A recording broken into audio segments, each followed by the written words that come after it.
মামি তো bag Dag গুছিয়ে নিয়েছে বাড়ি যাবার উদ্দেশ্যে। হয়ে গেল বেশ কিছুদিন ছেলে পিলে সংসার ছেড়ে মামি আছে। তো এই হচ্ছে মামির ব্যাগ। মামি বলেই ব্যাগ কম, আমরা হলে আরো বেশি হতো। যেখানেই যাই হ্যাঁ। এখন বাজে সকালবেলা 7:40 আর আমাদের ঘর এখনো অন্ধকার, কারণ ছোটবাবু ঘুমোচ্ছে। অনেক দেরি পড়ছে, লেখা নয়। সি দিয়ে কি কি দিয়েছিলাম, সি দিয়ে কি দিয়েছিলাম, হয়নি তো পড়াটা। জোরে জোরে পড়ো, আমি কাজ দিচ্ছি। আজকে অফ ডে আছে,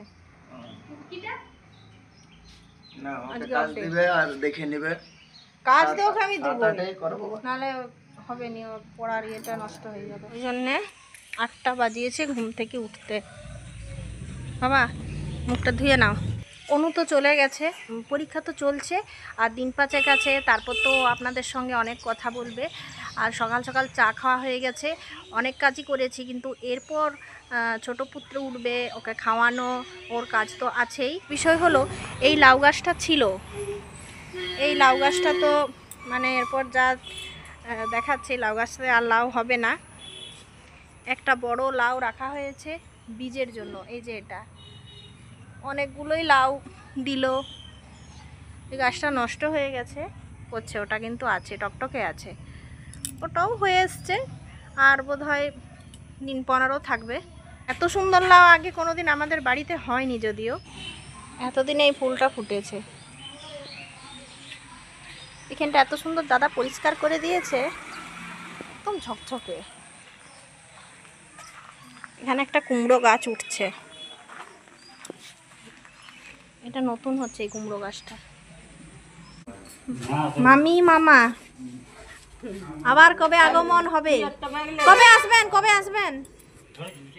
কবে আসবেন? 1 মাস পরে আসবো। 1 মাস পর? তার আগেই চলে আসবে। হ্যাঁ, ডাক্তার দেখ। তোমার বাঁচিয়ে দিতে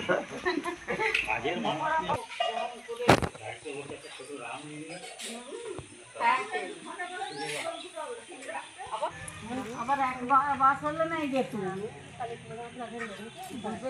দিদি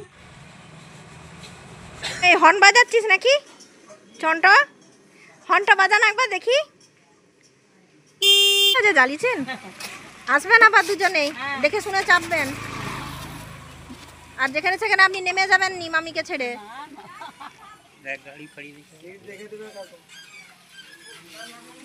বলে দিবে বামাকে যে কাকু। এদিকে তো দুধ গরম হচ্ছিল, ঠাকুমা দুধ গরম করতে দিয়ে দোকান গিয়েছিল। দুধ পড়ে পুরো গ্যাস বন্ধ হয়ে গেছে। আর এই যে মেঝেতে কত দুধ পড়েছে দেখুন।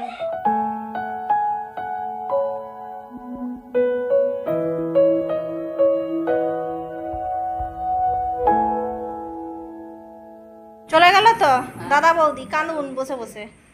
মনটা খারাপ হবে, কতদিন ছিল তো ব্যাপারটা ফাঁকা দেখা। তারপরে আপনাকে ছোট থেকে তো ওরা মানুষ করেছে, কত ছোট থেকে বয়স হয়েছে, আর হাঁটতেও পারেনি ঠিক করে। অনেকদিনেরই মানুষ, কতদিন আমার তো জ্ঞান হতে সেই দেখছি বৌদি দাদা বয়স হয়ে গেছে। কানুন। এই যে চপ ভাজা হয়ে গেছে, দোকানে চপ বিক্রি হবে এবারে।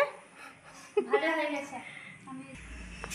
ও সত্যি পূজারি যা ভেজেছো না, গরম গরম পকোড়া, দেখি খেতে কেমন হয়েছে।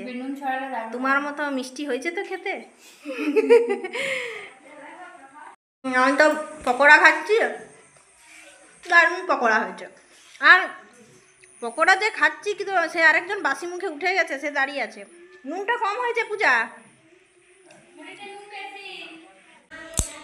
চা তো হয়ে গেছে, তো এই চাটা কে খাবে আপনাদেরকে দেখাচ্ছি। বড় মানুষ এই চাটা খাবে। ধরো ধরো চাটা ধরো, আমাকে দিবে একটা, দেবে চাটা। চন্টবাবু তো এই কিছুক্ষণ হলো উঠেছে, তারপর ও ছিয়াশিট খেলো। ছিয়াশিট খাওয়ার পর জামা প্যান্ট খুলে চেঞ্জ করা হয়ে গেছে। তারপর আমি যেইকে বলেছি বেসম ভেজেছি, বেসম বেসম বেসমের এটা হচ্ছে আমাদের হ্যাংলা, এত বেসম ভাজা খেতে পছন্দ করে। তারপরে ও বলছে মনি এনেছে, বেসম এনেছে। মনি বেসম এনেছে না ভেজেছে? ভেজেছে। কে খাচ্ছে? মনি খাচ্ছে। চন্ট খাচ্ছে তো, এটা চন্টটা, এটা আমি দাও না, আমাকে দাও, আমাকে দাও। বাবারি, বেসমের জন্য এত হামি। এই যে হাতে বেসম নিয়েছে, বেসম ভাজা দিতে হলো, আবার ওর জন্য সরিয়ে রাখতে হবে। বেসম দিয়ে মুড়ি খাই। আর বেসম চন্ট আমাদের বেসম পেয়ে গেলে আর কিছু চাইনি, শুধু বেসম ভাজাই খাই। কি আনছেন বাজার করে? বাজার না, সেই পাড়াতে আলু আনতে গেলাম, যে তাদের ফাইনা শাক আছে, গাছ আছে, তাদের দিল। আমি বললাম যে শাক পারো? বলছে হ্যাঁ পারো। সজনে শাক খাওয়া খুব ভালো। আর ব্যাগে কি আছে? তুমি বেশি করে খাবে, তোমার প্রেশার আচ্ছা, তাহলে ওগুলো সব কামড়িয়ে খায় একসঙ্গে নাকি চিবিয়ে খায়? করো। আর এই যে এখানে আলু দিল তো পাড়াই আলুগুলো মনে হচ্ছে খুব একটা ভালো না। বিছ হয়ে গেছে। ওখানে ইয়ে করুন, কি করবে? তরকারি করবে তরকারি চপ না? এগুলো সব কাল বিকেল 4টায় কাঁচা হয়েছে। বিকেলবেলায় কাচার জন্য সকালবেলাটা খুব মানে হালকা। বিকেলে কেচে নিয়েছিলাম, 4:30 থেকে 5টা অবধি রোদ পেয়েছে, কিন্তু তবু এগুলোতে একটু একটু রস আছে, তাই কড়া রোদে এগুলোকে মেলে নেবো।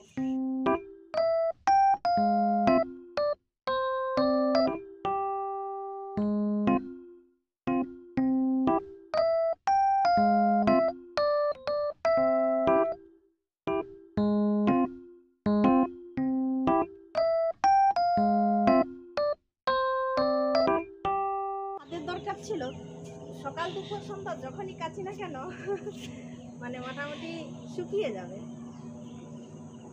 কাঁচা তো সব সময়, বাড়িতে এতগুলো লোক, তাদের প্রত্যেকের জিনিস কাঁচা। প্রত্যেক দিন অনুকে বলছি যে তুমি তোমার ঘটনা সকলকে বলো। অ্যাকচুয়ালি ওর আসতে বেজে যাচ্ছে 8:30, আর সারাদিন পরিশ্রমের পর ওর পক্ষে আর সম্ভব হচ্ছে না আপনাদের সাথে দেখা করে দুটো কথা বলা। আমি আপনাদের একটা ব্যাড নিউজই দেবো। এই ব্যাড নিউজটা হচ্ছে এমনই একটা ঘটনা যেটা হচ্ছে আপনাদের অনেকখানি সচেতন করবে, যেটা আমাদের সাথে হয়তো আগে কোনো দিন হয়নি। তো এই 2 দিনের আগের ঘটনা। ও তো এখন আপনাদের বললাম যে 12 দিন কলেজ যাতায়াত করবে। তো হঠাৎ করে কি হলো, ও কলেজে পৌঁছেছে, ক্লাস করেছে, ক্লাস করার পর 2টোর সময় হঠাৎ করে ফোন করছে, বলছে সর্বনাশ হয়ে গেছে। না কি হয়েছে না, আমার ব্যাগের ভেতরে মানি ব্যাগটা নেই। মানে সকাল থেকে ও ঠিকঠাক গেছে, বাসে ভাড়া দিয়েছে, তারপর বাড়ি থেকে যা টিফিন নিয়ে যায় সেটা খেয়েছে, তারপরে ওর মানি ব্যাগের আর দরকার হয়নি। ও ভেবেছে আমি ব্যাগে রেখেছি।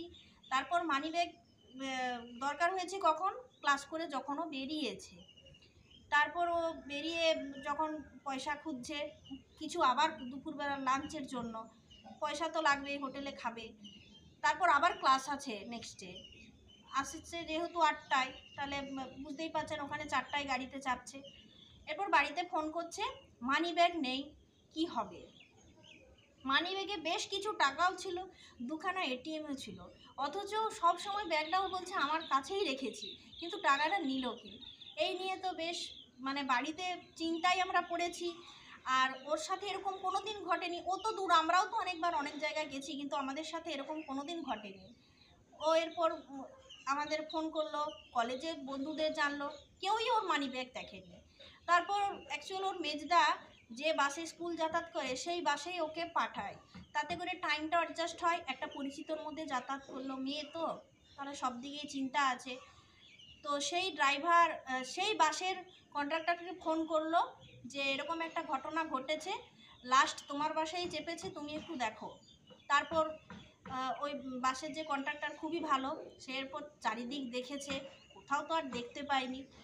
তারপর লাস্টে সে ফোন করছে যে এক জায়গায় পাওয়া গেছে, কালো প্লাস্টিকের মধ্যে ওর লাল রঙের মানিব্যাগটি পড়ে আছে। 2টো এটিএম আছে, ওর মায়ের আর ওর নিজের, 2টো এটিএমে ওর মানিব্যাগে থাকে, ওটা আছে কিন্তু টাকাগুলো নেই। মোটামুটি 1000-1200 টাকার মতো চলে গেছে। মানে টাকাটা নিয়ে মানিব্যাগটা ফেলে রেখে চলে গেছে। ও কিন্তু টেরও পায়নি, পকেট মার উঠেছিল সেই দিন বাসে, আর ঠিক ঘাটাল পেরিয়ে যাবার পর, ও সেদিন নেমেছে পাঁশকুড়া বাস স্ট্যান্ডে, ঘাটাল পেরিয়ে যাবার পর পকেট মারদের কিন্তু মারতে মারতে নামিয়েছে ওই বাসের কন্ডাক্টর। তাহলে ওকেও এই মেসেজটা দিলাম, কিছুক্ষণ পর ও স্বস্তি পেল যে মানিব্যাগ পাওয়া গেছে, এটিএম পাওয়া গেছে, টাকাগুলো গেছে। এটা সচেতনতার অভাবেই হয়েছে। আর ওই বাসটাতে রেগুলার পকেট মার উঠছে, কিন্তু ওদের মানে এমনই ট্রেনিং দেওয়া আছে আপনি বুঝতে পারবেন না, অথচ আপনার মানিব্যাগ থেকে টাকা সহ আরও অন্য কিছু চুরি হয়ে যেতে পারে। তাই আপনাদের আমি সচেতন করলাম যে এরকম জিনিস আমাদের প্রত্যেকের সঙ্গে মানে ঘটতে পারে, আর ঘটতে চলেছে। এখন এই যুগ খুবই খারাপ, তাই সকলেই সাবধানে থাকবেন, ঠিক থাকবেন, যাতে করে নিজের জিনিসটা কেউ নিতে না পারে। তো ও অনেকখানি সাবধান হয়ে গেছে, ওর সাথে কোনোদিন এরকম হয়নি। এই যে এই ব্যাড নিউজটাই আপনাদের মানে জানানো ছিল, আপনারা অবশ্যই সচেতন হবেন। দিয়েছি, মশলা বেটে দিয়েছি, আমার দামটা কি? আপনি যদি একটু করে রাখতেন তাহলে তো চানটা করে খেতে পেতাম। আমি জানি ঝোল হবে, তাহলে ঝোলের কে দিয়েছি। কিন্তু আপনার নাতি তো জিউ, আপনার নাতি সবাই সরষে খেতে ভালোবাসে। তাহলে আমি একটু বলে যেত, তাহলে আমি ঝোল করে আমি করলা ভেজে রেখেছি। রান্না হয়েছে করলা ভাজা, বাবা রে, শাক দিয়ে চচ্চড়ি, আর হয়েছে লাউয়ের পোস্ত। আমি তো স্নান টান করে নিয়েছি, এই এলাম স্নান করে। তো মেজদিকে খুঁজছি, কোথাও খুঁজে পাচ্ছি নি, কিন্তু কোথায় যে ঘাপটি মেরে বসে আছে জানিনি। দেখি একবার তাও ডেকে, অনেকক্ষণ থেকে ডাকছি, কোনো সাড়া শব্দ নেই, কিন্তু সাড়া শব্দ পাওয়া যাচ্ছে, কি ঝাঁটার আওয়াজ পাওয়া যাচ্ছে। কোথায় আছো তুমি? হাটের তলা তো প্রচুর প্রচুর ধুলা হয়ে আছে। বাসন ধুলে কাজ নেই না, এক বালতি জল নামানো আছে, আমি ঘরটা একটু ব্লিচিং দিয়ে ডেটল দিয়ে পরিষ্কার করবো বলে ভেবেছি। এমনিতেই লক্ষ্মী পূজায় অনেক ইয়ে হয়েছে, এই খাটটা কোনো সময় ফাঁকা পাওয়া যায়নি। এগুলো হচ্ছে আমাদের ভাইয়ের বই, এটা আবার বইয়ের তাক, আহা হা হা, কত সুন্দর। এই যে ফোনটা আপনাদের সাথে কথা বলছি বলে ফোনটা হাত থেকে ছাড়িয়ে নিচ্ছে, বলছে দাও ফোনটা, আমার কাজ আছে।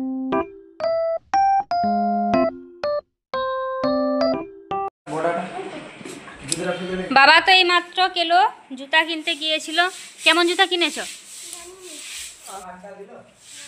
ও এরকম জুতা কিনেছো, এগুলোই ভালো, সব জায়গা পরে যেতে পারবে, জলে কাদা। আর তোমার পায়ে এমনি চামড়ার জুতা টিকবে নি।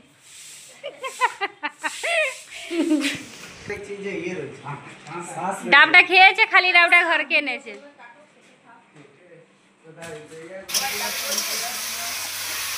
রান্না হচ্ছে? হ্যাঁ, কি রান্না করছো? মাছ? মাছের তেল ঝাল করো আর খাও। আর কি করবো। এই যে ঝাড়ু দিচ্ছি, খাওয়া দাওয়া মাছ হয়েছে আজকে। ভালো করে ঝাড়ু লাগান, 2টা বেজে গেল তো।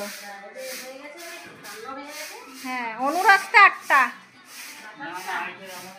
হ্যাঁ, বেগুন গাছগুলো তো এরপর লাগানো হবে। এটা টমেটো? টমেটোটা সেই কলতলায় হয়েছিল। বস্তাটাই হয়েছিল। তুমি লঙ্কা গাছ আনবে দেখি ভালো দেখে। আনা হবে। লঙ্কার দরকার, যেমন 5টা 6টা লঙ্কা গাছ একসঙ্গে লাগাতে হবে।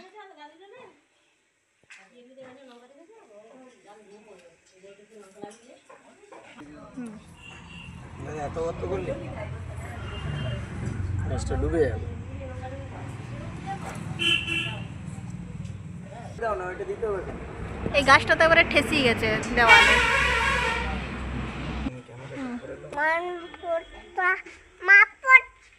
কই মাকড়সা? ভালো করে লাগাও, সবজি ভালো ফুলের থেকে।